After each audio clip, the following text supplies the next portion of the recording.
That's Marduk. So the story of Marduk, I'll just give it to you very briefly. Tiamat and Apsu are locked in embrace at the beginning of time. Goddess of salt water, god of fresh water, together. Chaos and order, right? They give rise, masculine and feminine, they give rise to the world of the elder gods. And those are, to me, they're primordial motivational forces. They're something like that.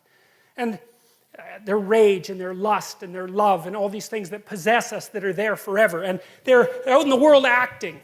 And they carelessly slay Apsu, their father. And they're making a racket, and then they kill Apsu. And then Tiamat gets wind of that. And that's Tiamat right there, by the way. She's kind of a rough-looking creature. And she's the mother of all things. And so she's not very happy about this. Her children have destroyed structure itself. Plus, they're noisy and careless. And so she thinks, all right, just like Noah, just like the God that brings the flood to Noah, exactly the same idea. Tiamat comes back and says, yeah, okay, enough is enough. I'm going to take you out. And she makes this battalion of monsters and puts the worst monster there is at the head of the battalion. His name is Kingu. He's like a precursor to the idea of Satan.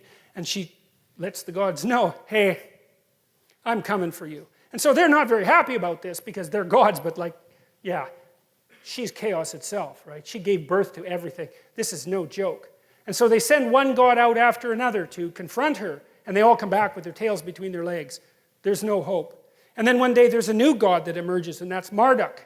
And the gods know, as soon as he pops up, they know he's something new.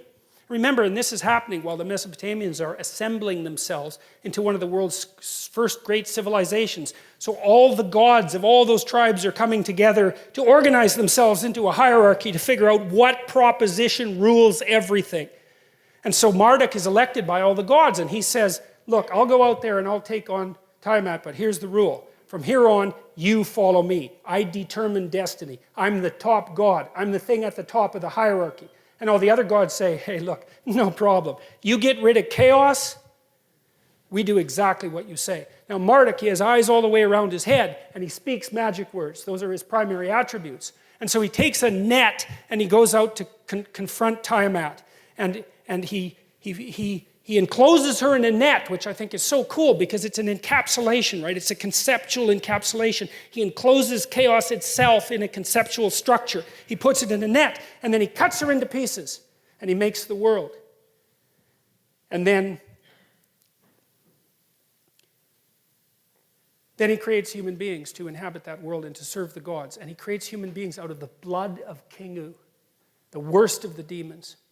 And that took me, it's a Colin DeYoung, who was a student of mine, helped me figure that out. I thought, geez, that's pretty damn pessimistic. It's like, you know, what exactly, it's like a fall metaphor. It's like the idea of original sin, but our joint conclusion with regards to that was that human beings are the only creatures in creation that can truly deceive, right? We have the capacity for evil, just like it says in the Adam and Eve story. We can actually do that, and that's why we're made out of the blood of Kingu, the king of the demons.